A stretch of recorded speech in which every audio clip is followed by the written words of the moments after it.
Thalita, pode começar, já está gravando. Tá bom. Bom, boa noite a todos. Eu sou Thalita Ramos de Alencar Silva, eu sou R3 de Gastroenterologia da Escola Paulista de Medicina e hoje eu vou apresentar a sessão clínica. Bom, o caso começa com uma paciente AAV, 37 anos, branca, casada, professora, natural de Governador Valadares, Minas Gerais. Ela é residente em São Paulo há 4 meses. A queixa principal dela é uma astenia intensa e uma febre associada.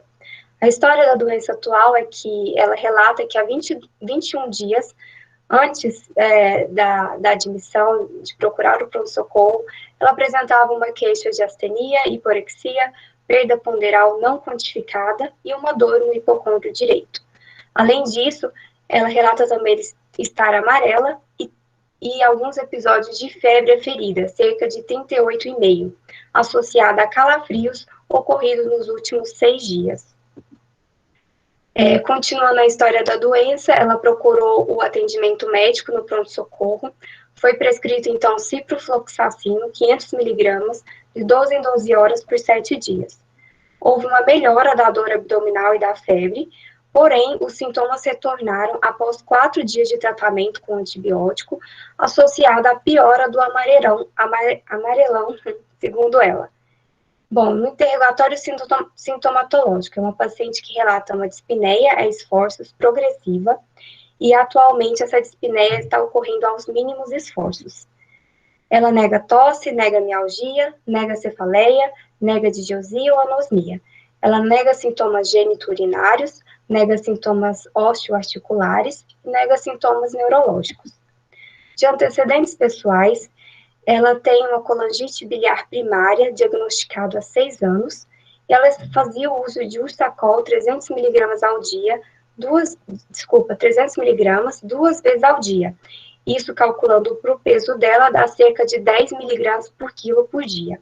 Gesta 1 para 1, aborto 0.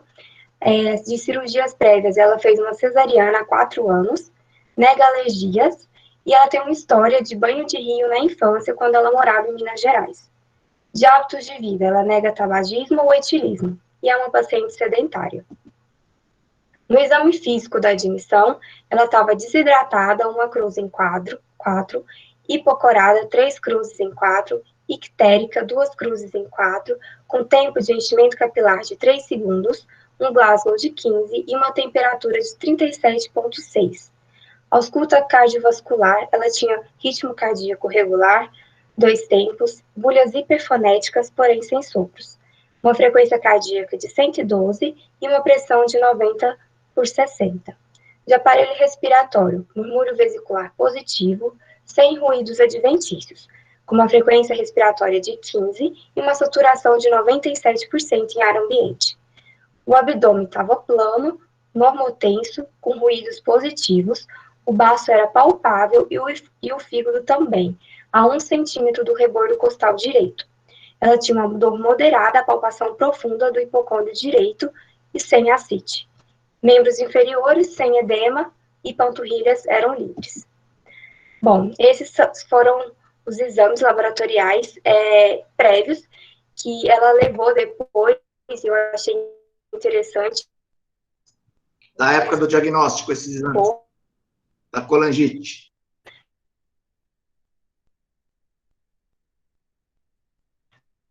Thalita travou. Travou, sim.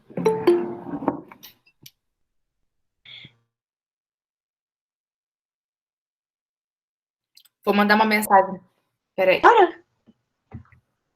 Oi, Fê, você está me escutando? Agora sim. Não, tinha travado. Travou, deu uma travadinha lá na hora dos exames. Ah, tá. Bom, eu vou repetir. É uma paciente que, durante o diagnóstico de CBP, ela tinha esses exames laboratoriais. Um HB de 11,4, VCM, HCM normais, leucócitos de 3.700, plaqueta de 172.000. A vitamina B12 dela era no limite inferior, uma fosfatase alcalina maior do que 1,5 vezes o limite superior, e uma gama GT maior do que 3 vezes o limite superior. bilirrubina total de 2,77 e uma bilirrubina direta de 2,54. AST de 93 e um ALT de 141. Ela tinha sorologias para hepatite A, B, C e HIV negativa, e ela tinha um FANS padrão citoplasmático pontilhado reticulado 1/640. O antimitocôndrio dela era positivo, antiendomísio e antimúsculo liso negativo. Ela tinha um IgG e um IgM aumentados na ocasião, ceruloplasmina e cobre sérico normais. Bom, além disso, ela também trouxe exames que ela fez de imagem. Ela tinha uma ressonância de 2014 com fígado de aspecto normal, porém foram identificadas 2 formações nodulares com marcante hipersinal em T2, apresentando impregnação progressiva pelo meio do contraste venoso. Melhora aparecia na fase tardia. Os aspectos sugestivos eram de hemangioma. E na ressonância ficou laudado que não tinha dilatação de via biliar, tinha uma esplenomegalia moderada e homogênea. Ela também fez uma endoscopia digestiva alta na ocasião, que mostrou apenas uma gastrite endoscópica de antro enantematosa leve, associado à ausência de sinais endoscópicos de hipertensão portal. 2 anos depois, ela fez um ultrassom de abdômen total, em 2016, que mostra algumas alterações em relação ao fígado visto na ressonância de 2014. No ultrassom, o lobo esquerdo do fígado tinha uma dimensão discretamente aumentada, bordas rombas e textura de parênquima preservada, associado a uma esplenomegalia. Bom, falando agora um pouquinho do quadro atual dela, como depois de toda essa sintomatologia que ela apresentou na anamnese, os exames do pronto-socorro eram... Ela fez o diagnóstico na época da colangite biliar primária sem biópsia? Sim, doutora, ela não tinha biópsia. Tá, e ela tem controle, a dose que ela usou sempre foi essa de Ursacol? Ou a gente sabe se ela usou dose mais alta e diminuiu? Não sabe nem como ela estava evoluindo em relação à colangite biliar primária, se ela estava bem controlada ou não. Exatamente, eu não sei falar a respeito de dose, mas ela falou que já há muito tempo, há cerca de 1 ano, usava essa dose que eu citei, e ela estava um tempo sem acompanhamento, porque antes ela morava em Minas, ela mudou para São Paulo há 4 meses, e nesse período de 1 ano, mais ou menos, ela ficou sem acompanhamento. E ela era anictérica até esse quadro febril que ela procurou nosso pronto-socorro. Ela relata que não apresentava isso. Mas, Thalita, lá em 2014, ela tinha uma bilirrubina de 2 e pouco com predomínio de direta. No momento, lá em 2014, ela tinha uma icterícia ascústica de bilirrubina direta. 2,4, 2,5. Exatamente. Isso. Ele volta lá rapidinho, só para... Aqui, ó, 2,77 com predomínio de direta, ó, na época do diagnóstico. Exatamente, eu me confundi.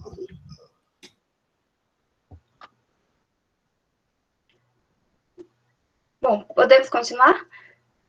Sim. Bom, agora falando dos exames atuais que foram feitos no pronto-socorro. Ela tinha uma hemoglobina de 3,4, um hematócrito de 9,9%, um VCM aumentado de 144,2%, um HCM de 49,3%, um RDW de 24,8%, leucócitos de 5.300, com presença de metamielócitos, bastões, neutrófilos de 2.125, linfócitos de 1.753 e plaquetas de 82.000. Além disso, além do hemograma, foram coletados laboratórios gerais, função renal normal, eletrólitos normais. Ela tinha um ALT de 30, um AST de 70, uma fosfatase alcalina, por falta de reagente, não foi feito, uma gama-GT de 128, albumina de 3,5, um AP e um INR de 72% e 1,22, respectivamente, uma bilirrubina total de 8, a custa de direta, 6,14. TTPA e TSH T4 livre normais. E aí, Fernanda, quer comentar? Oi, doutor. Thalita, precisa você voltar nos últimos exames? Que eu estava vendo. Pronto. Então, doutor, cadê minha câmera? É uma paciente com CBP, né? Apresentando um quadro de icterícia. Ela tem dor abdominal, Thalita? Eu não me lembro. Tinha dor à palpação.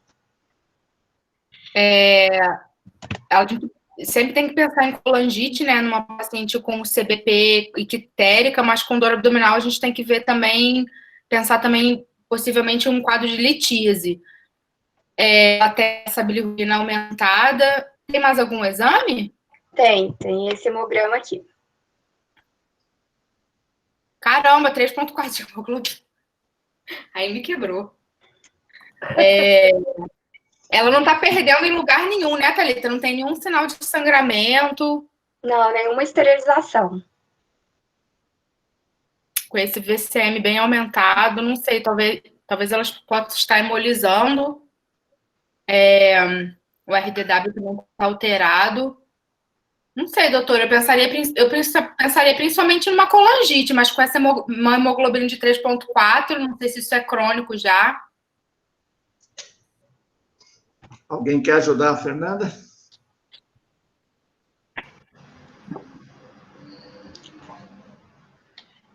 Ela tinha lá, em 2014 já, a B12 limítrofe, né, doutor? Né, Thalita? E aqui com esse VCM aumentado, acho que a gente tem que pensar nisso também. Eu só não lembro da endoscopia, era o que tinha de achado. Thalita, por favor. Só uma gastrite na Eu acho que não tinha variz, não. Né? região. É uma gastrite enantematosa só, né? Acho que não tinha sinais de atrofia gástrica. Exatamente. Era só uma gastrite. Era. Ela tá com 3,4 de hemoglobina e bem, assim, bem. Ela não tá sintomática para anemia, né? A gente pensa numa coisa mais crônica. Não sei. Tem dosagem de DHL, Thalita, dela?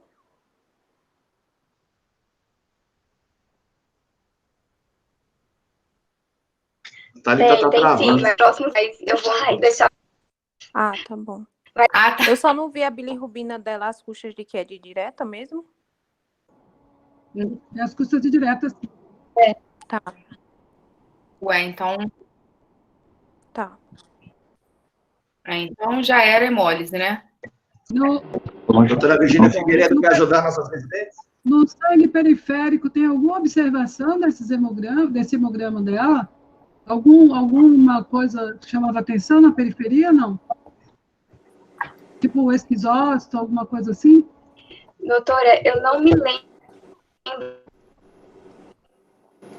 se tem relatado isso. Mas eu vou dar uma olhadinha aqui. Já É só para pensar em, mas eu acredito que sim.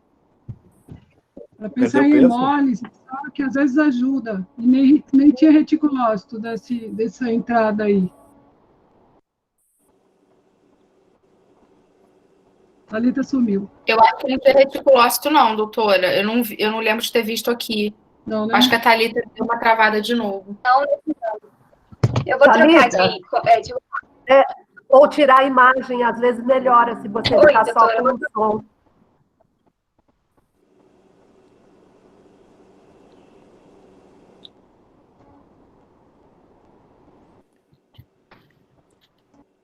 Ah, tá.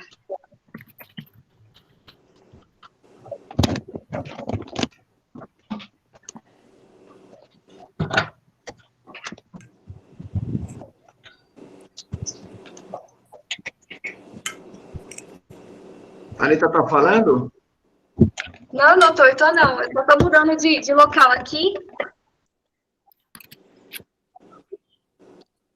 Eu acho que ela tá indo para um outro que pega melhor.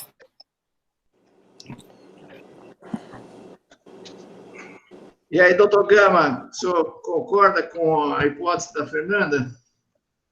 E da doutora Virginia, que é um pouquinho mais de informação do programa. Eu não sei mais, a hipótese ficou meio esquisita, porque eu não tenho bilirrubina indireta aumentada. Fernanda, é que a minha conexão caiu, eu estou aqui no celular, aí eu não ouvi as tuas hipóteses diagnósticas. Quais foram? Não, doutor, eu não tenho hipótese muito clara, não. Eu tinha pensado numa colangite, porque ela tem um quadro de icterícia, com uma dor abdominal, e eu tinha febre também, né, Thalita? Não me lembro.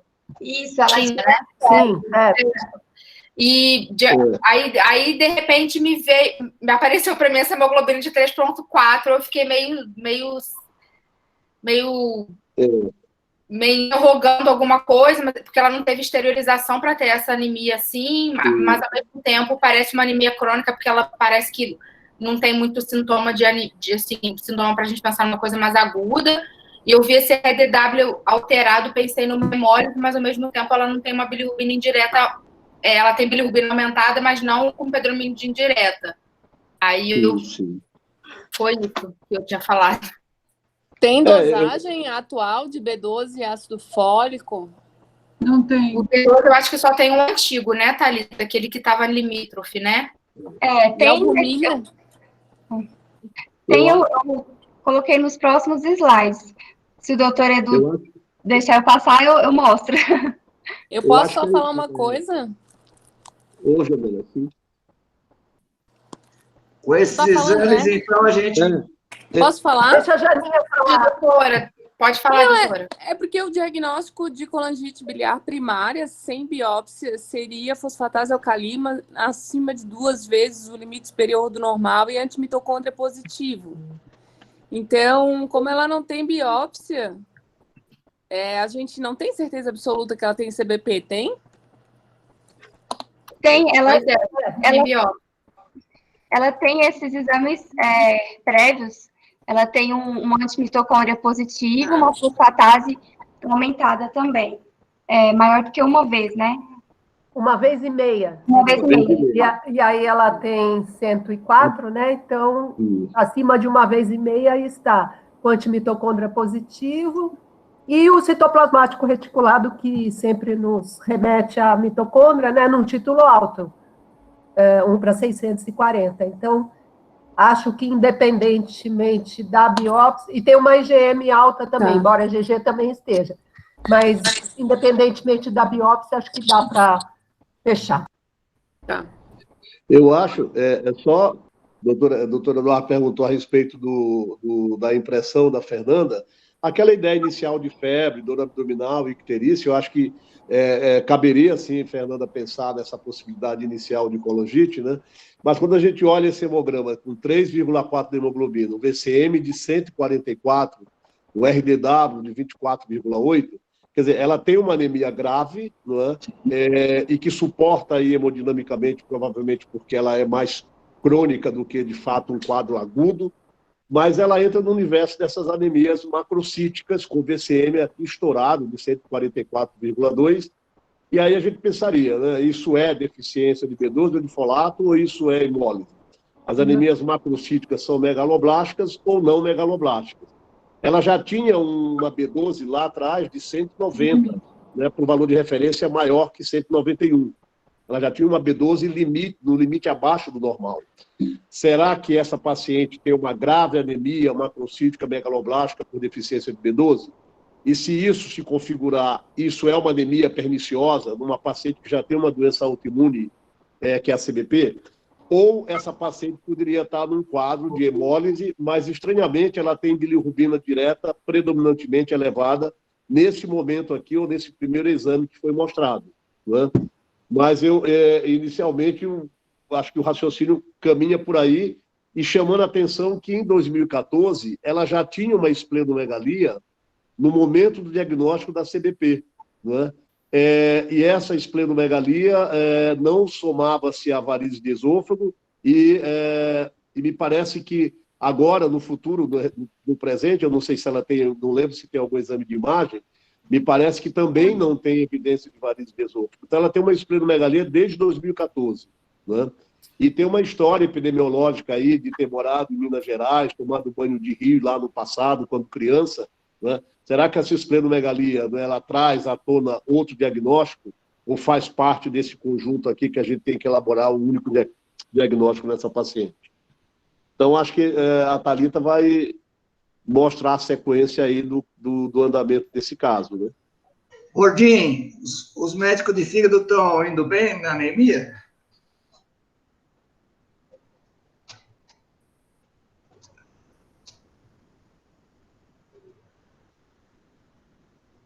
Gordinho ligou, mas não estamos ouvindo, ele está falando. Eu acho que ele caiu, doutor, porque não está aparecendo nada aqui, só... Ele abriu o som, mas não está aparecendo. Está aparecendo, sim.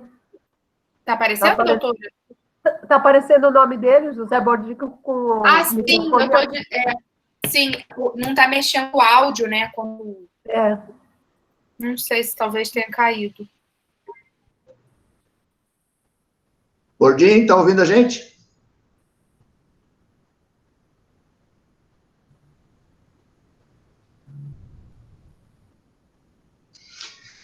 Talvez seja melhor ele sair e entrar de novo.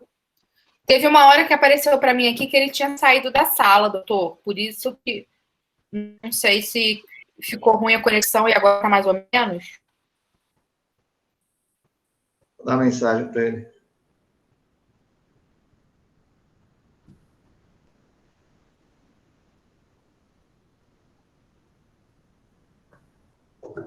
Ele entrou de novo. Oi, Bordinho. Estão me ouvindo? Agora sim.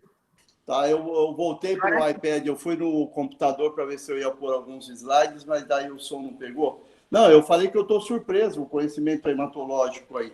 Mas eu queria fazer algumas considerações, né? Pode fazer agora, Edu, ou depois? Lógico. Tá. Não, então, com essa início aí, a gente tem mais exames, né? Mas só para de começo, nós estamos muito ruim ou estamos mais ou menos? Não, estou indo bem, mas ninguém está dando muito valor para as plaquetas, né? As plaquetas estão 82 mil. Quer dizer, a pergunta que eu deixo no ar, anemia megaloblástica por falta de B12 ou de ácido fólico pode dar plaquetopenia, desvio à esquerda, essa anemia aí, ou tem algo mais? Eu lembro que lá atrás ela mostrou que a paciente tem um FAN ali positivo, 1/600 e pouco, e tem também uma IgG e uma IgM, principalmente, bem alta. Né? A IgM dela até 300, a dela é 1.160. E um IgG que não é tão alto, até 1.500, 1.600, ela tem 2.330. Então, na verdade, dá a impressão que ela tenha, assim como eu não entendo nada dessa colangite biliar primária, mas supostamente tem fenômeno autoimune junto, ela já vem com um quadro aí de doença autoimune já há algum tempo, né? Se isso pode ser agora responsável pela anemia, pela plaquetopenia, quer dizer, caracterizando aí uma doença, uma síndrome de Evans, ou se ela realmente tem associado uma B12 priva. E a B12 priva, de longa data, pode sim dar pancitopenia, pode mimetizar uma anemia plástica. Aí, só que, como todos colocaram muito bem, com um VCM elevado, né? E falta também, desculpe que eu não conheço os nomes das pessoas todos, mas falta, como foi falado aí, a análise citológica, né? Para ver se existe alterações, principalmente esferócito. Eu tenho até um slide bonito aqui, mas eu tentei entrar pelo computador, não consegui entrar, né? Que é quando a hemólise, a hemácia passa no macrófago esplênico e o macrófago come um pedaço da hemácia, e a hemácia fica esférica e volta para a circulação. O esferócito é uma das alterações morfológicas muito sugestivas de hemólise, né? Mas tem um teste que ninguém perguntou aí, que era o teste fundamental para ver se tem hemólise ou não.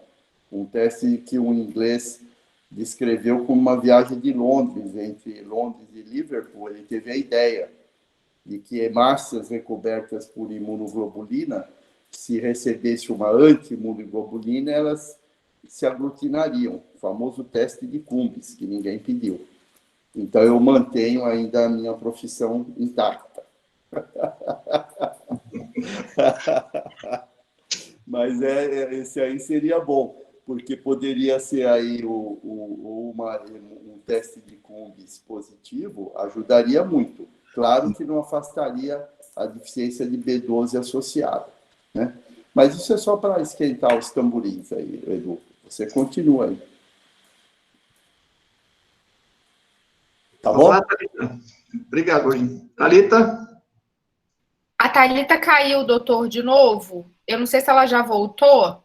Eu vou colocar. Desculpe interromper, mas na minha situação, normalmente quando a pessoa cai é pênalti pro Corinthians, hein?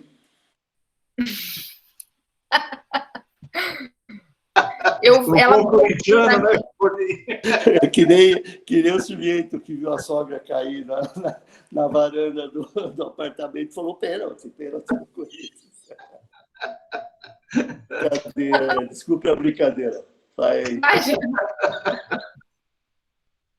Eu vou espelhar aqui para ela, que eu acho que vai ficar mais fácil. Só um minutinho.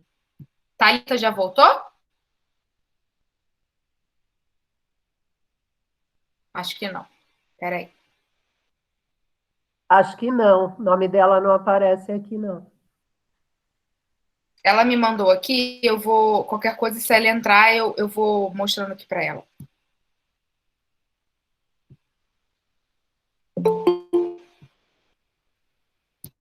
Entrou.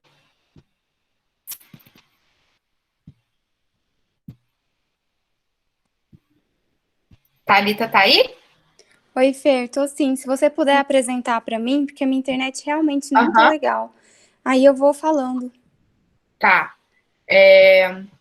Tá aparecendo aí? Tá. Tá. Posso passar? Pode. Bom, tem muita gente que perguntou, né, como estavam os exames da paciente, o perfil de ferro, DHL, estão aí. O ferro estava de 276, ferritina de 168, uma transferrina de 235 e um DHL de 627. Reticulócitos corrigidos estavam aumentados de 4,6%, um ácido fólico de 17,7%, uma vitamina B12 diminuída de 135, um Cumbis direto positivo e a presença de anticorpos irregulares, do positivo para anti-K+. Bom, pode passar. Bom, além disso, a paciente também fez outros exames. O IgG dela estava abaixo do limite superior, 1530, anti-DNA, anti-RNP, anti-SM, anti-LA eram negativos. O anti-Rho positivo, o anti-P-ribossomal e o antinucleossomo não reagentes. Ela tinha um CH100 indetectável e um C2 indetectável também. Ela realizou o FAM, que veio positivo, padrão pontos nucleares isolados, título 1/320, citoplasmático pontilhado reticulado, 1/640, células mitóticas, placa metafásica não corada. Sorologias HIV, anti-HCV e VDRL não reagentes. Ela tinha um anticorpo anticélula parietal não reagente, porque a leitura ficou prejudicada pela presença do anticorpo antimitocôndria. E ela tinha uma sorologia para esquistossomose positiva. Bom, na sala de emergência, essa paciente foi admitida no mesmo dia que ela chegou, no dia 27 de setembro. Foi iniciado Tazocin, fazendo uma hipótese diagnóstica de colangite. Foi feita uma expansão volêmica de 1.500 ml de soro Ringer e solicitada a avaliação da hematologia. Nesse mesmo dia, a paciente apresentou uma hipotensão, uma PAM de 44 e um quadro de dessaturação, 88% em ar ambiente. Foi iniciado, então, noradrenalina e catéter nasal 2 litros por minuto, com uma boa resposta às medidas feitas. Foi prescrito uma pulsoterapia com metilprednisolona 1 grama por dia durante 3 dias sequenciais. Pode passar. Bom, essa paciente fez também alguns exames de imagem. O raio-x de tórax era normal. Ultrassom de abdômen superior mostra um fígado de dimensões aumentadas, contorno discretamente irregulares, bordas rombas e ecotextura difusamente heterogênea. Não há sinal de dilatação de via biliar intra nem extrahepática.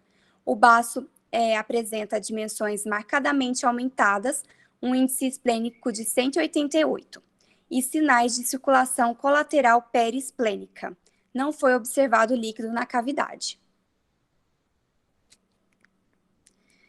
Depois disso, ela fez uma tomografia de abdômen total, que mostra sinais de hepatopatia parenquimatosa e hepatomegalia acentuada, esplenomegalia, vasos do hilo esplênico proeminentes e aumento do calibre das veias porta e mesentérica inferior, que são achados comumente vistos em hipertensão portal.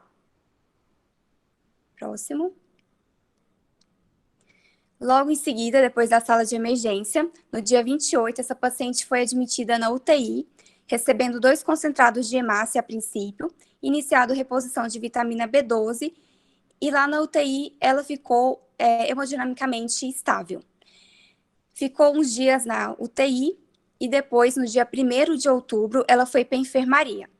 Na enfermaria, ela estava fazendo uso de prednisolona, 60 mg, que é uma dose de 1 mg por quilo por dia, e ela teve nova queda de hemoglobina. Apesar da pulsoterapia, foi prescrito, então, uma nova transfusão sanguínea.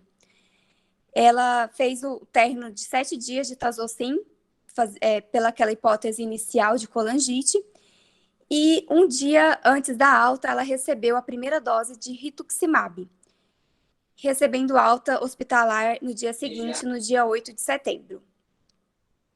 Pode passar. Bom, eu coloquei aqui nesse slide o hemograma mais detalhado desde a admissão dela até o final. No próximo slide também tem hemograma dela, até dias depois que ela recebeu alta, que eu consegui acompanhar ela aqui no sistema. Então, o que a gente nota é realmente uma hemoglobina bem baixa, né? Um VCM sempre aumentado. Apesar das transfusões feitas inicialmente, a hemoglobina voltou a cair, precisando de fazer novas transfusões. E a plaqueta, como já comentaram um pouco no começo, sempre mantendo valores baixos. Pode passar. Aqui só comentando a respeito do rituximab, que um dia antes da alta, né, no dia 7 de outubro, ela fez, antes de receber alta. No dia seguinte, dia 8, ela foi para casa e ela vem recebendo rituximab a cada cerca de 7 dias. E desde então, ela não precisou mais fazer nenhuma transfusão sanguínea. É isso. Legal, Thalita. Obrigado. Nada. E aí, gente, nós conseguimos entender o caso? Doutora Virgínia Figueiredo, que tinha pedido um monte de coisas do hemograma. Está por aí? Uma anemia hemolítica é uma das doenças autoimunes, né? Quer dizer, paciente com cirrose biliar primária, eu sei que não é uma associação frequente, mas eu acho que uma cirrose biliar primária combinada com paciente autoimune, ou uma anemia hemolítica autoimune, aí acho que pode ser. O doutor Bordinho está aí para nós. A internação foi uma colangite por causa dessa elevação de enzimas de icterícias cruzadas direta, e por isso que desencadeou a hemólise. Ela não teve colangite. Então, ela tem, eu não sei se ela fechou um quadro de colangite aí, né, Du? Porque, assim, ela usou um antibiótico aí de largo espectro e melhorou, quer dizer, ela vinha com um quadro febril já, quer dizer, será que essa febre aí foi o desencadeador dessa crise aí de hemólise? Agora, aquela história, ela tem esplenomegalia desde antigamente, né? Ela tem, pelo menos o ultrassom dela de 2014, ela já tinha esplenomegalia. Uma outra coisa que ela tem aí, só para botar uma pitada, aquela história de Minas e uma sorologia positiva para esquistossomose, né? Embora nos ultrassons dela, e assim, é uma coisa que o pessoal às vezes não descreve muito, é aqueles achadinhos que a gente gosta de ver, e aqui a gente vê muito de esquistossomose, né? Um filtrado mais um periportal, um espessamento mais de vesícula, só para somar, para pensar se esse baço dela lá de antigamente era um baço aí também que sobrava alguma coisa de esquistossomose ou não. Isso aí, eu acho que é uma pitada a mais. Thalita, você... Fala, Mary, pode falar. Não, eu ia falar que o diagnóstico de colangite é difícil mesmo, né? Porque CBT não é uma doença que predispõe a fazer colangite, né? Não tem nenhuma razão ali, nem anatômica, nem nada para que ela faça colangite. Então, talvez tenha sido alguma outra infecção que, de fato, desencadeou o quadro hemolítico, né? E piorou a hepatopatia de base. Mas o diagnóstico de colangite realmente fica difícil da gente fazer. Pelo que a Thalita falou, eu não sei, ela não tinha um quadro tão exuberante, né? Que geralmente o paciente que entra no PS com colangite, ele chama mais atenção, né? Ela tinha história de febre, aí, como o Gama gosta, ela não tinha a tríade, nem... Ela não chamava muita atenção um quadro bem mantido. Eu acho que ela teve algum bicho aí que passou e foi. É que ela teve dor e piora da icterícia, né? Mas... mas ela já era uma pessoa com icterícia lá desde lá atrás. Desde 2014. E o bacinho dela também já era desde 2014. E o VCM? O VCM ou é da deficiência de B12 ou da hemólise. Ambas fazem VCM grande. Né? Mas ninguém lembrou aí dos autoanticorpos, né? A Thalita passou e aí aquele arroz de festa, que é o anti-RO positivo, ninguém valorizou, né? O arroz de festa. É o de autoanticorpos. Então, mas esse anti-RO está marcando o quê? Tem o anti-RO positivo lá, todo mundo passou batido, né? E o consumo de complemento também. Ela tem o complemento indetectável, né? O doutor José Bordim vai poder nos esclarecer aí, mas, assim, a princípio, não sei se eu vou falar bobagem, doutor José, mas o senhor está aí para corrigir as bobagens que a gente fala aqui. A anemia hemolítica autoimune primária, ela não consome complemento, correto? Quando a gente olha para uma anemia hemolítica autoimune secundária com consumo de complemento, a gente tem que ir atrás de outras doenças autoimunes. Então, quando a gente tiver essa paciente com complemento indetectável, a gente discutindo lá com o Matheus, a Thalita, enfim, a gente supôs que talvez ela não tivesse uma anemia hemolítica autoimune primária, que fosse uma causa secundária. Ela não tinha drogas para se pensar em causas secundárias medicamentosas, a infecção aí ficou aí à deriva, a gente não tem exatamente ideia se ela teve algum quadro infeccioso que pudesse ter precipitado uma hemólise autoimune. E aí, naquele momento, né, para não dizer que eu estou sempre pensando em lúpus, né, mas, assim, obrigatoriamente, quando a gente tem uma doença que consome complemento, a gente tem que incluir lúpus no diagnóstico diferencial. E aí a gente insistiu naquele painel de autoanticorpos. E por isso que nós incluímos o antinucleossomo, o antiperribossomal, enfim, e ela veio só com anti-RO positivo, né? Alguns trabalhos, e aí seria interessante depois a gente discutir com o doutor lá da Reumato, que eu esqueci o nome dele agora, que é o da... Luiz Eduardo. Não, o que faz lúpus. O Edgar. Porque, assim, vasculhando aqui os textos que eu tenho, enfim, eles colocam lá que quando você tem um painel de autoanticorpos para lúpus, em que todos eles são negativos, e o anti-RO é positivo, eu até anotei aqui essa frase, ele bota assim: a determinação dos anticorpos anti-RO/SSA é de interesse, né, e significado para o diagnóstico clínico de lúpus na ausência de outro marcador sorológico, particularmente o dsDNA e o anti-SM e o anti-P-ribossomal. Então, ela tem, né, esse anticorpo que o doutor Edgar falou que é arroz de festa nas doenças da reumatologia, mas ela tem, além disso, complemento consumido. Ela não tem nenhuma fração do complemento detectável. O que me parece que isso sinaliza a necessidade da gente buscar uma outra doença autoimune que justificaria a anemia hemolítica autoimune e, consequentemente, consumiria complemento, né? Então, deixa aí em aberto aí essa consideração aí a respeito do diagnóstico, né? E, por outro lado, será que ela tem esquistossomose? Porque ela tem uma hipertensão portal, ela tem circulação colateral, né? Ela tem um baço desde 2014, ela tem uma história epidemiológica ali de banho de rio no interior de Minas, né? E essa esplenomegalia ela não pode ser justificada pelo presente, ela pode até ter piorado, porque a anemia hemolítica autoimune pode fazer esplenomegalia, mas a gente não pode dizer que esse baço é da anemia hemolítica autoimune, porque ela já tem desde 2014. Né? Ela tem hipertensão portal, né? Sinais tomográficos, claro. Então, ela tem alguns diagnósticos. E o outro, que infelizmente eu achei interessante essa descrição, quando a gente encaminhou o soro dela para fazer os autoanticorpos, ele coloca lá, anticélula parietal, inconclusivo, pela abundância de anticorpos antimitocôndrias.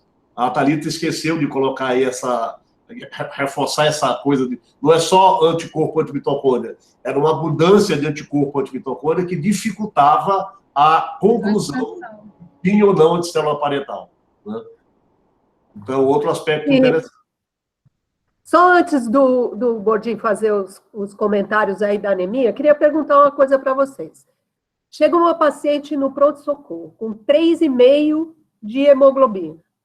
E aí ela é hidratada com um Ringer, 1,5 litro. Isso daí, acho que ia piorar lá, né? Porque ia hemodiluir ainda mais. Tá certo isso aí? Tá certo isso, Arnaldo?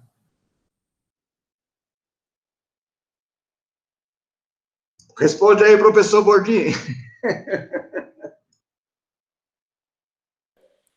Não, então, tem várias coisas que a gente pode considerar. Se a gente, eu estava tentando pôr aqui, eu não estou acostumado com esse programa aqui, eu uso mais os outros, Zoom, aqueles outros, mas eu não estou achando. Onde que carrega Fernanda, ajuda o professor Gordinho. Porque aqui eu coloquei mais opções, mas não tem aqui para carregar na barra embaixo, se você mexer o mouse, tem apresentar agora. Isso. Clica nisso. Aí tela inteira. Já está. Aí clica na sua apresentação e põe para compartilhar. Então, mas daí eu tenho que abaixar isso aqui, deixa eu ver aqui. Tela inteira.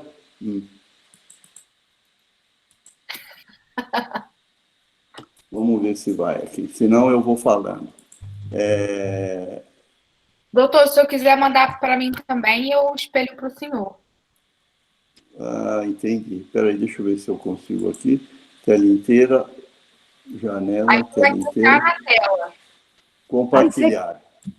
Clica na tela e compartilhar. Aparece uma telinha micro ali, você clica nela e...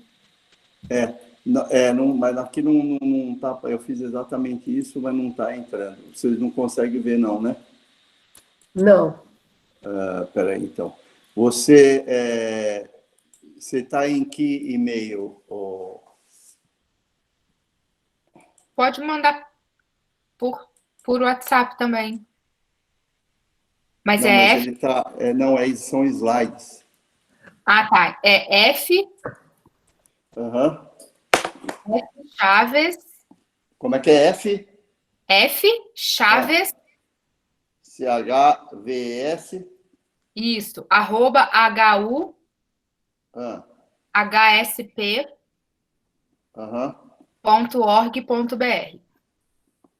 Tá. Ó, eu vou começar a falar aqui, ou então eu falo mas eu vou começar a falar aqui para vocês.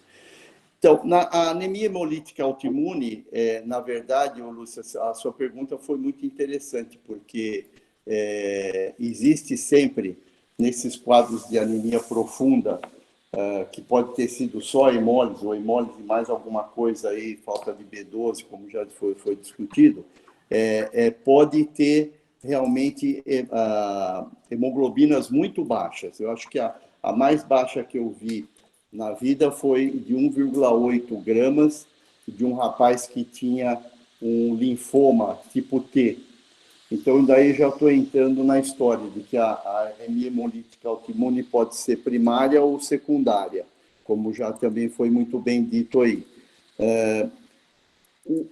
O complemento, na verdade, ele não caracteriza se é primária ou secundária, porque a classificação de fisiopatológica é essa. Agora, tem outras classificações em relação à amplitude térmica que o autoanticorpo age mais.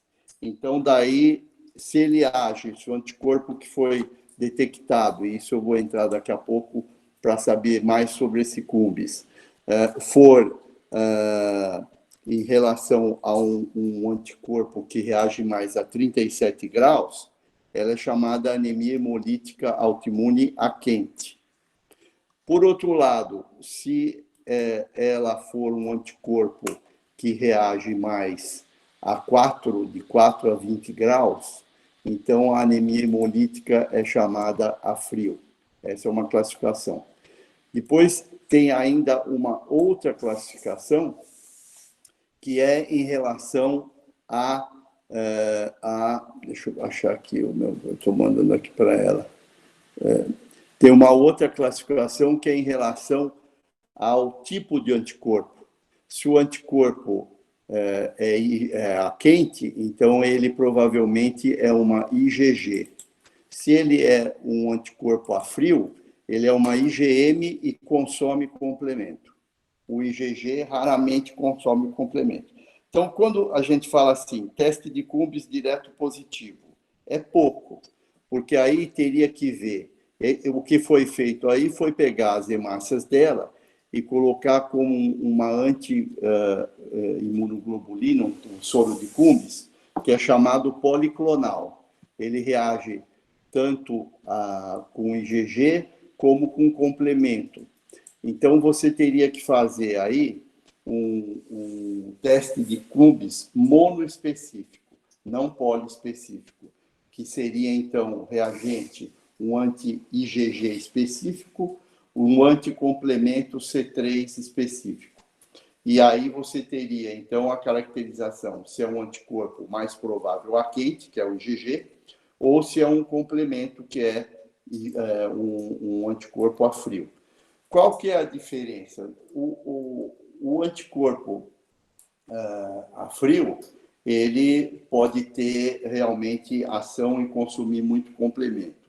Existem os casos mistos, em que existe uma paciente que tem IgG mais anticomplemento. Muito obrigado. Então, pode passar os slides, Edu? Olha, então, vocês estão vendo aí? Estamos, doutor. Sim, Então tá. Então, essa é a definição clássica de hemólise imune. Destruição prematura, quer dizer, a hemácia que devia viver 120 dias vai viver muito menos, às vezes horas, depois que ela é liberada, causada por mecanismo imune relacionado à resposta imune humoral. Pode ir passando, obrigado.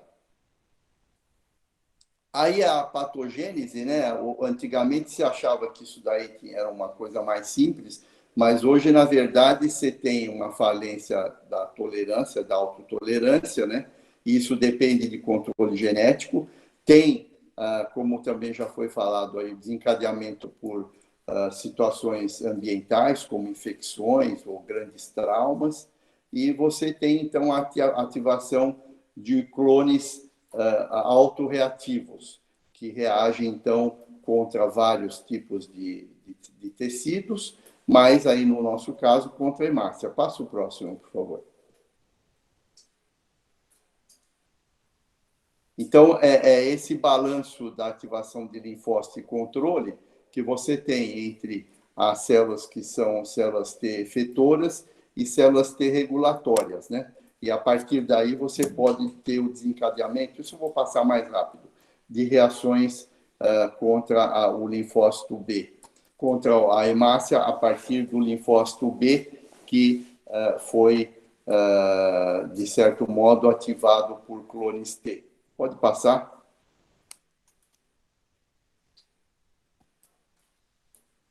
Pode passar esse também, pode passar esse aí também. Então, na verdade, você tem aí, existem alguns autoantígenos eritrocitários, principalmente relacionados ao RH, e esse CD47, um marcador interessante de sobrevida eritrocitária. Isso foi objeto de tese da Melka, que muitos conhecem aí, que fez doutorado comigo. Ela estudou isso num grupo relativamente grande. O que é relativamente grande? 30 pacientes, porque a doença acomete 1 em cada 100 mil indivíduos. Então, são raros estudos que tenham muitos indivíduos. Então, e ela fez em 30 e poucos pacientes, porque camundongos que são nocaute para CD47, eles vivem poucas horas, tem uma hemólise mortal rápida. Então, ela estudou isso aí nos nossos pacientes. Tem a participação dessas outras alterações funcionais de célula B, T, alteração de produção de citocina, aumento de célula T regulatória, etc. Pode passar. Eu queria mostrar umas outras coisas. A classificação, isso pode passar. Então, aí está a classificação, olha. As anemias hemolíticas a quente, já foi falado, primário e secundário. Primário, o grande carro-chefe é a doença colagenosa, mas pode ser com LLC, linfoma e outros tumores, tumor de ovário, tumor de rim, pode dar realmente uma anemia hemolítica secundária. E a frio, que é a síndrome de aglutinina fria, essa que consome complemento. E, na verdade, já avançando no tratamento, essa que responde bem a rituximab, que é o anti-CD20. A anemia hemolítica quente, que aparece, que é o que essa moça tem, talvez, eu não sei se ela tem o CUMB monoespecífico, ela não responde tão bem. Ela teve uma resposta parcial aí, quer dizer, ele ficou independente de transfusão, a hemoglobina subiu, que era de 3 e pouco, é verdade que teve algumas transfusões no caminhar da coisa, mas subiu para 8 e pouco. Então, ela teve uma resposta parcial, mas não foi uma remissão completa da doença. E eu lembro que o problema dessas pacientes e o problema que põe em risco a vida do paciente, principalmente os jovens que têm essa doença que não se espera, é trombose. Quer dizer, essas pacientes com a anemia hemolítica a frio, eles têm um alto risco de trombose.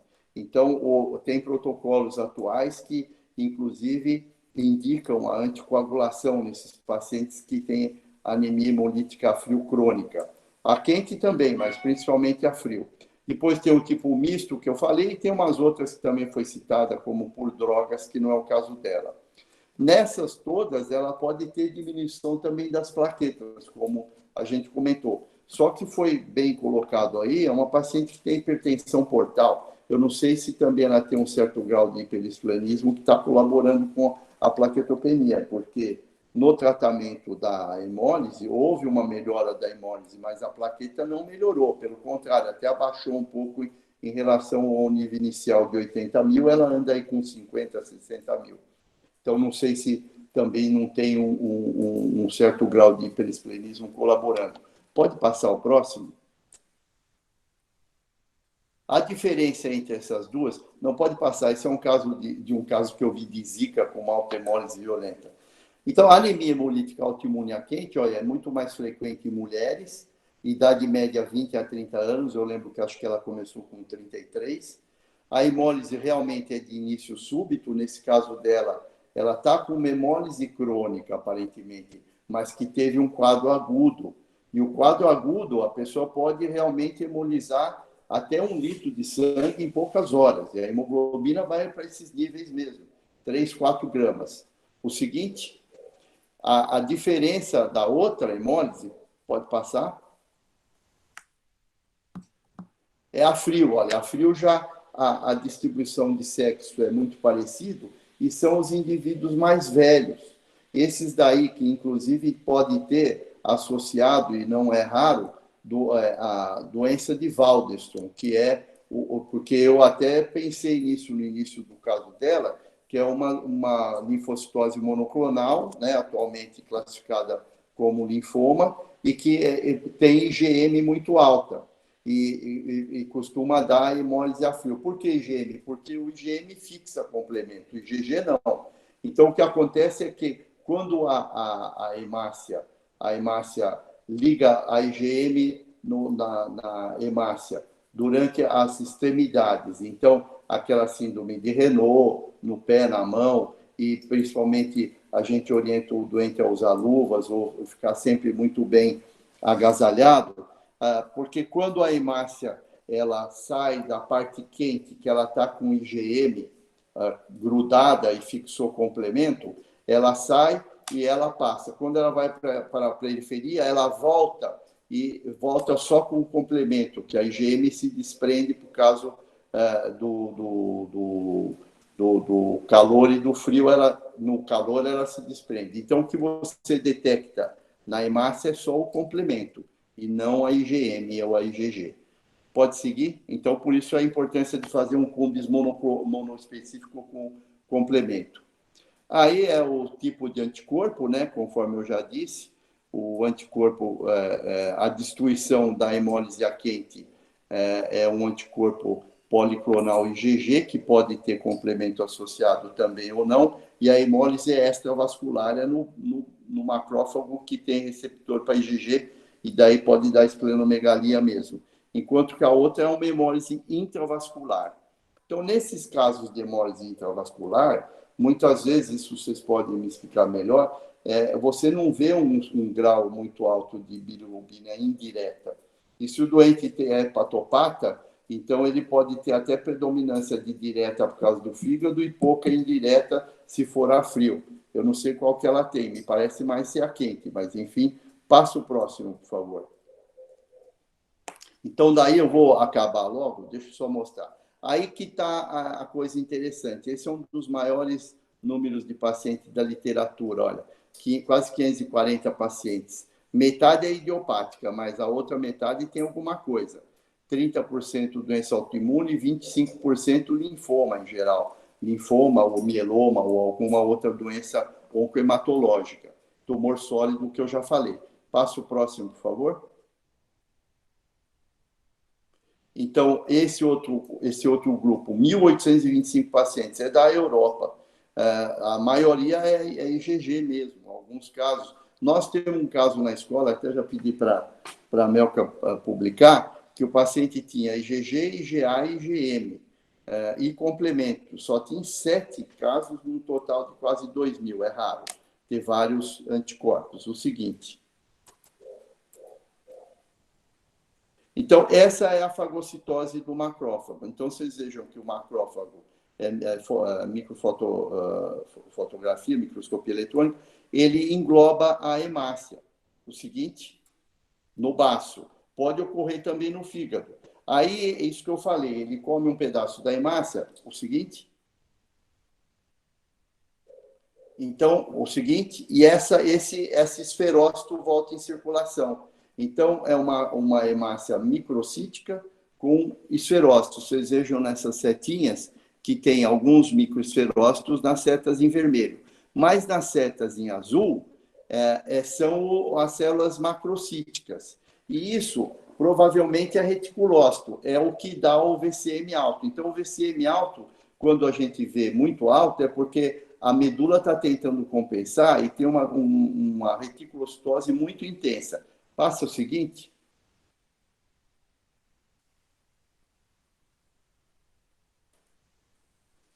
Não está indo? Bom, eu vou parar e vou responder a questão da Lúcia. Lúcia, eu concordo com você. Um problema em transfundir anemia hemolítica é que todo mundo tem medo. Por quê? Porque, em geral, o autoanticorpo ele mata qualquer célula e vai matar a hemácia do doador também. Então, a pessoa fica com medo. Olha, se eu vou pôr lenha na fogueira. Mas já tem vários estudos que mostram que não é bem assim. É possível, sim, fazer transfusão em anemia hemolítica autoimune com certa tranquilidade, ou de uma vez, ou então em doses menores, 100 ml por vez. Mas, se o doente já estiver tomando corticoide, ainda melhor, porque o corticoide impede, né? A gente sabe que impede a ligação do autoanticorpo na hemácia, ele reduz isso, além de reduzir também a quantidade de autoanticorpo por destruição de linfócito, que esse é o objetivo também do uso do corticoide. Então, aquele paciente que chegou muito anêmico e começou o corticoide, pode transfundir. Dificilmente vai achar sangue compatível, porque você pega o soro dele, que está o anticorpo, e reage com um monte de doador, vai reagir com todo mundo. Então, você tem que transfundir a hemácia que é menos incompatível. Quer dizer, a menos incompatível, a que dá uma reação in vitro mais fraca.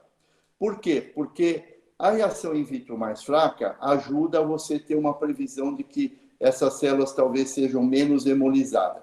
Mas a hemólise não depende só do autoanticorpo, depende da capacidade macrofágica do indivíduo, do tipo de autoanticorpo e da quantidade de IgG, de moléculas de IgG na hemácia.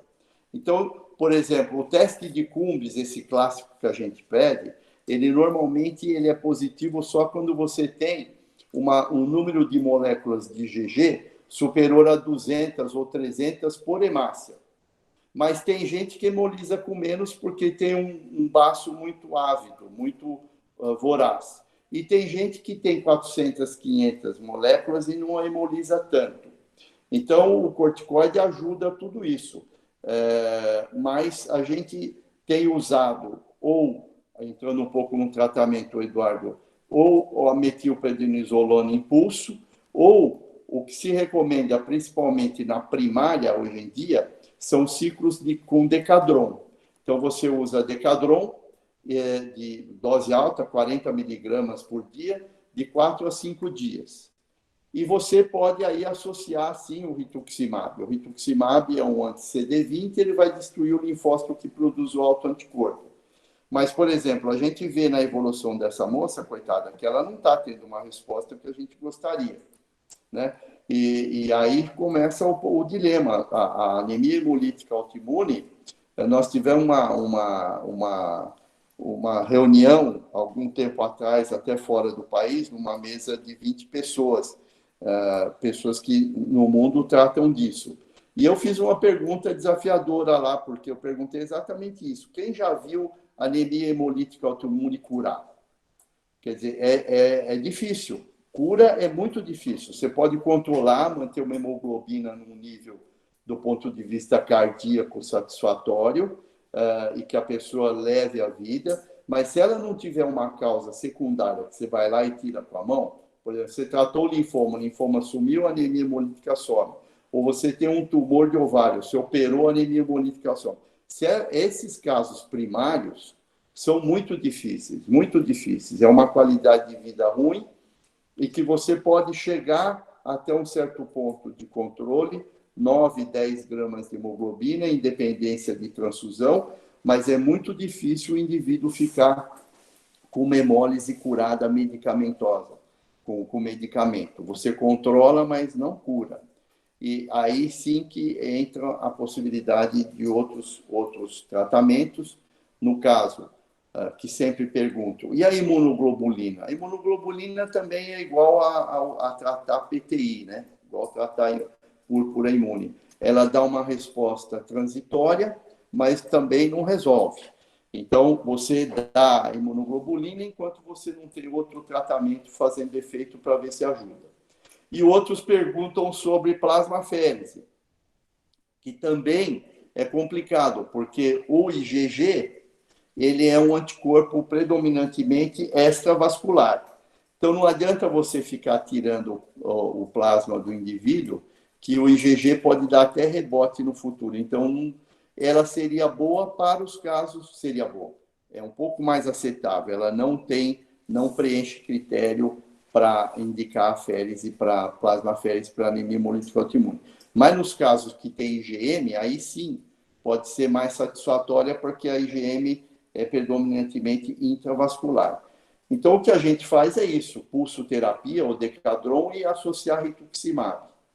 A experiência nossa aí, que a Melka tem conduzido também, é que, interessante, parece que o rituximab pode ser usado numa dose bem inferior à dose que se usa para linfoma, por exemplo, ou para outras doenças autoimunes. Então, a gente usa normalmente 375 miligramas por metro quadrado no linfoma, e na anemia hemolítica autoimune a gente usa 100, é uma dose bem mais baixa. Isso é bom do ponto de vista também financeiro, porque é uma droga muito cara. Deixa eu ver, eu tinha anotado aqui. Agora, uma coisa que eu lembro e que deve ser lembrado, vou colocar de novo, é o risco de trombose, viu? Risco de trombose.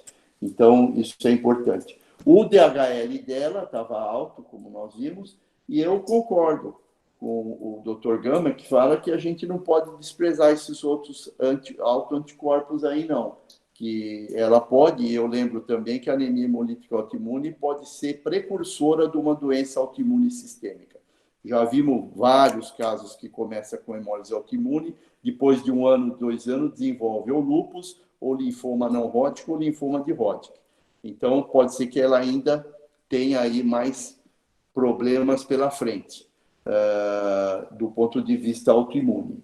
O que mais que eu anotei aqui? Eu não sei como é que andam as a imunoglobulina, falou, IgG abaixou bem, a IgM eu não sei, e tentar esclarecer, talvez, com um teste de Cumbis monoespecífico.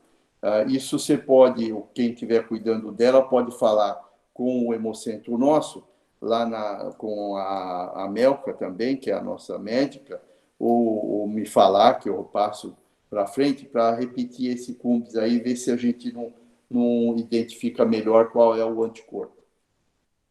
Agora, posso falar mais um pouco, Edu? Estou falando muito. Está ótimo. Eu só quero falar mais um detalhe que também pode ser novidade, que ela passou rapidamente.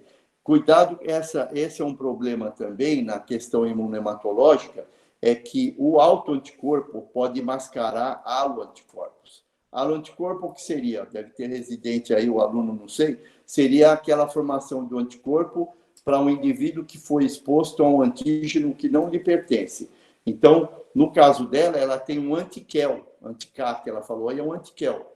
Então, provavelmente, em algum momento, ela foi exposta ao antígeno fetal, que carregou um antígeno do marido que ela desconhecia.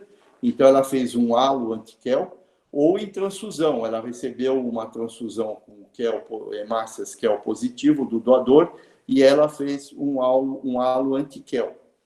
Então, o que acontece? Para você identificar, é uma briga isso em imunohematologia no laboratório. Você tem que tirar o halo anticorpo com técnicas, enfim, de absorção e eluição, para daí você ficar só com o halo anticorpo.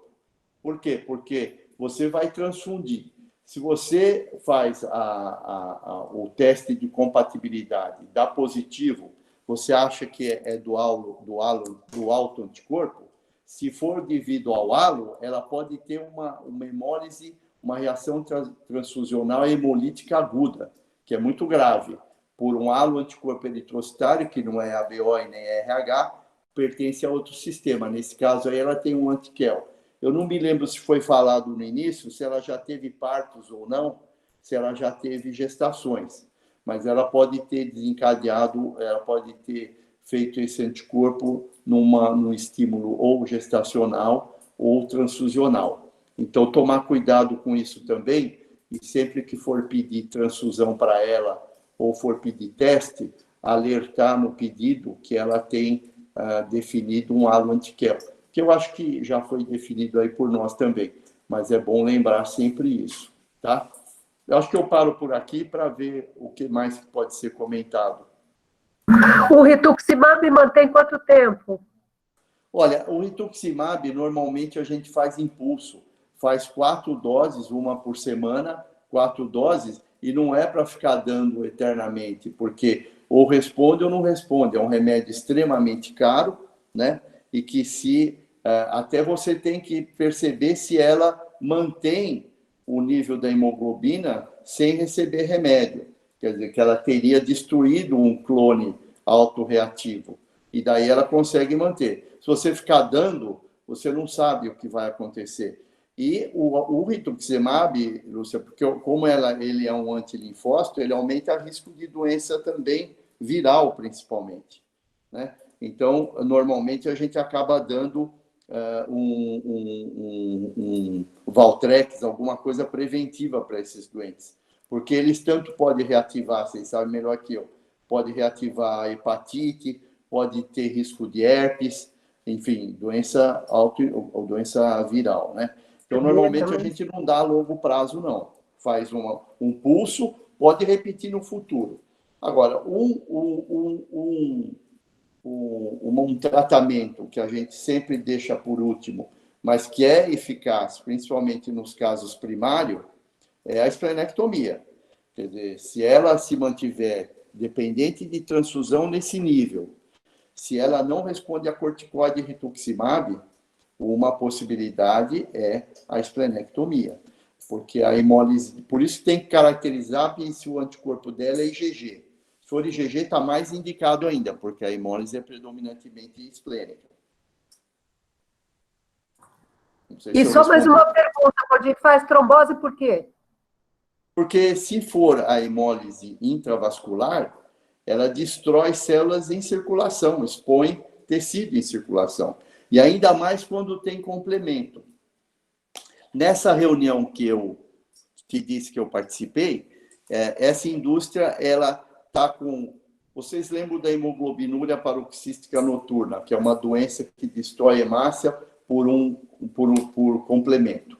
Eles fizeram tem um medicamento que é um anticomplemento anti-C3. E ele está dando resultados muito interessantes na anemia hemolítica autoimune a frio. E nós discutimos muito isso. O pessoal que mais publica disso, evidentemente, é o pessoal lá da região escandinava, o norueguês, aquelas áreas frias. Nós temos muito pouco caso de autoimune hemólise a frio primária, só por complemento. Mas eles têm. E esse remédio, um anticomplemento, está dando. E eles têm lá uma porcentagem razoável e perde doente por trombose. Então, se a hemólise é principalmente intravascular. O que mais? Doutor, só comentando aqui que eu acessei o prontuário dela e Sim. Respondendo a dúvida, é uma anemia hemolítica autoimune mista. Aqui no prontuário descreve eluato com DCM positivo, amplitude de IgM 30, título 1/128. Certo. Então, ela tem então, IgG e tem IgM que fixa complemento. Então, a mista é perigosa, uma hemólise perigosa. Deve se considerar, eu não sei, agora ela está com quanto? Uns 35, 38 anos? Qual a idade dela? Era 33, né, em 2014? Talvez 40 anos? Ela está com 37 hoje. 37, exato. Isso. Então, ela com essa hemólise é de se considerar de fazer eventualmente alguma anticoagulação. Porém, ela tem um fator de risco adicional que é a plaquetopenia, né? Então, tem que se considerar, e a hipertensão porta, não sei se ela tem varizes de esôfago aí. Então, tem que considerar tudo isso. Mas, no mínimo, orientá-la a talvez usar a meia elástica, enfim, eu não sei se ela é obesa, se não é obesa, tomar essas providências porque existe o risco de trombose. Tá certo. ela é de uma área hiperendêmica de estossomose e fazia 4 meses que estava em São Paulo. Você acha que estossomose tem alguma influência nesse desencadeamento desse quadro ou você não pensaria?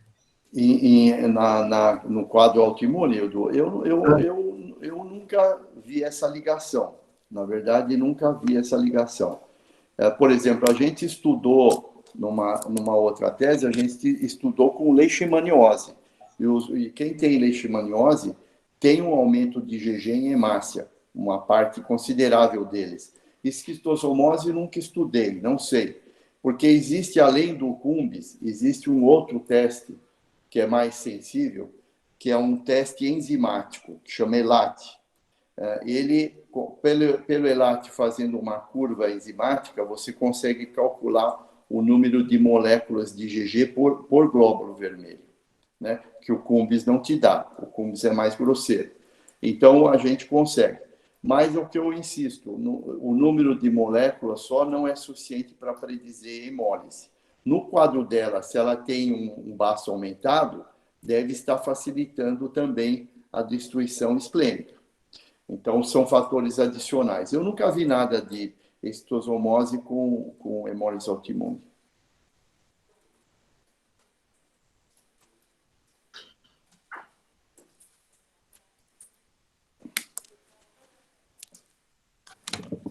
Bom, mas eu acho que ela está sendo acompanhada aí pelo hemato, né? Eu acho que a Melka deve estar acompanhando ela, não sei, ou os residentes, enfim.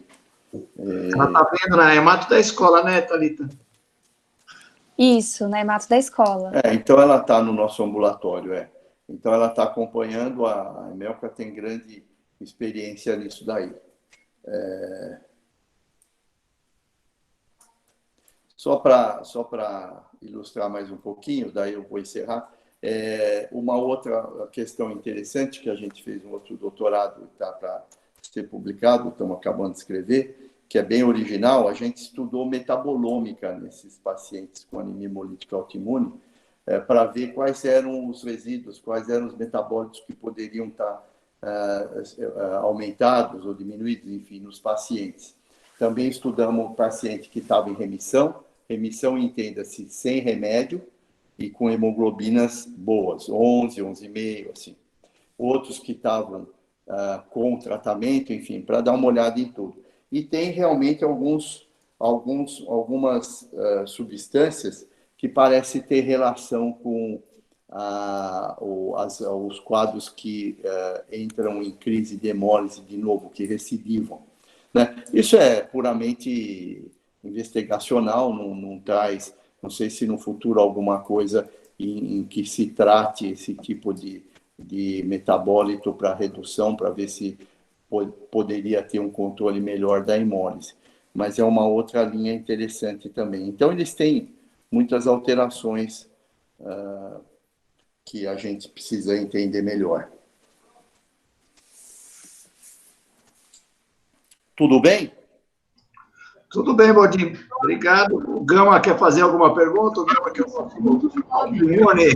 Eu queria, doutor José, oi, assim, olhando para uma visão clínica e, obviamente, utilizando os recursos que a gente tem na prática para avaliar um paciente desse, eu fico pensando que, assim, é verdade ou não que a gente está perdendo um pouco a importância da semiologia do sangue periférico quando esses pacientes são abordados? Eu senti falta naquele momento que a gente viu a paciente quando ela estava internada e ficou avaliando a discussão se aquela macrocitose com aquela anemia grave pudesse ser às custas de megaloblastose ou fosse simplesmente uma anemia hemolítica autoimune. A semiologia do sangue periférico, com a pesquisa de esferócitos, macrovalócitos, neutrófilos plurissegmentados, enfim, ajudaria bastante, né? E parece que não é um método tão fácil de ser feito e parece que não tem sido mais tão valorizado quanto no passado, ou eu estou enganado? Excelente pergunta, eu não tenho dúvida, está totalmente correto. Quando a gente aprendeu a hematologia, uma das coisas que a gente considerava um hematologista mais completo era a capacidade dele de analisar a citologia, né? e realmente que dão informações preciosas, como você bem colocou, né? O problema da macrocitose, da esferocitose que eu mostrei aí, enfim, uma série de detalhes da policromasia, né? Que é aquela hemácia que tem resíduos ainda de núcleo que ficam mais arroxeadas na coloração. Policromasia intensa, com esferocitose e anemia profunda, a primeira coisa para pensar é realmente em hemólise. Então, isso é muito importante. Hoje em dia, principalmente nos hospitais, vamos dizer, não públicos, a gente tenta ensinar aí os nossos residentes, eles veem bastante citologia, mas com essas máquinas, é difícil sair uma visualização bem descrita da morfologia. Tem laboratórios que, sem dúvida, colocam, né, macrocitose e tal, mas esquizócito, esferócito, aí a gente tem que pedir, né, muitas vezes para alguns laboratórios. E isso é ruim, porque ajuda o clínico a raciocinar, sem dúvida nenhuma. Mesmo em relação aos neutrófilos, também, que foi bem colocado, né, aqueles leucócitos com alterações de tamanho e forma de núcleo, etc., né, alterações de Tempka-Brown, que se fala, então, aquele metamiolócito com núcleo gigante. Então, isso são todas indicações importantes para a gente valorizar. Mas, sem dúvida, eu acho que a automação, ela colaborou muito com rapidez, com eficiência na padronização dos testes, mas perde um pouco nessa questão e que tem que ser valorizado, sim, sem dúvida nenhuma. Outra dúvida minha é que o teste de Cumbis, esse teste de Cumbis poliespecífico, ele tem que ser seguido do modo específico ou não? Não, se ele tiver positivo, sem dúvida, tem que ser colocado IgG e complemento, que estão monoespecíficos, né? E se for o caso, dependendo do laboratório, se é um laboratório de referência que trata desse tipo de paciente ou que tem protocolos de investigação, pode avançar com monoespecífico IgM e IgA também. Né? E naqueles... São reagentes mais caros, mas habitualmente, quando se pede, por exemplo, aí na escola, lá no Oswaldo Cruz, onde eu interno o paciente, a gente pede um teste de Cumbis direto, que hoje é mais falado como teste da antiglobulina direto. O banco de sangue, que faz a avaliação, ou mesmo o Fleury, ou o A+, eles automaticamente já dão também o IgG e o complemento, né? Então, você colocou bem quando você apontou que essa paciente tem complemento baixo. Então, seguramente, ela tem. Porque a hemólise a frio, ela não costuma levar a hemoglobina a 3, 4. Ela fica em 9 gramas, 8,5, 10 gramas. Quer dizer, é uma hemólise muito menos evidente. Essas que hemolizam profundamente, pode estar certo que tem IgG. Agora, como ela está com complemento tão baixo, ela devia ser uma mista mesmo. Uma outra dúvida só. Se ela tivesse uma hemólise intravascular exclusiva, né, a gente teria, dentro daqueles parâmetros laboratoriais que comumente a gente solicita para abordar esses pacientes com hemólise, uma aptoglobina mais consumida ou indetectável. Se for uma hemólise à custa de anticorpo a quente, que é retirada pela circulação esplênica por macrófagos, enfim, a aptoglobina não ficaria muito reduzida. Isso. Exatamente, perfeito. Inclusive, eu já lhe convido, se você tiver com horário livre, vamos trabalhar lá na hematologia, que você está preparadíssimo. Se eu soubesse tanto de fígado como você, de hematologia, estava bem. Não, mas está perfeito, a aptoglobina. Aí você tá bom para ir lá na hematologia? Tá. Olha que vai dar baile muito hematologista. Não, mas isso é uma beleza, sabe o que significa isso? Clínico bem formado. Clínico que, não é, Lúcia? Clínico que raciocina tudo. Porque quando você vê, e é gozado, eu sempre falo assim, outro dia eu estava discutindo com o pessoal, era um sujeito que apareceu com uma suspeita de linfoma, então tinha uma suspeita até razoável, daí apareceu lá um nódulo no pulmão. Olha, o linfoma acometendo o pulmão. Falei, pera um pouquinho, o sujeito é fumante, vamos com calma. Bom, era um CA de pulmão, não tem nada a ver com linfoma, mas o pessoal fica narrow-minded, né?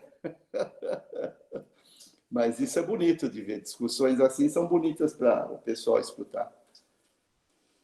E aí, Lúcia, faz tempo que eu não te vejo, hein? Tudo bem, né?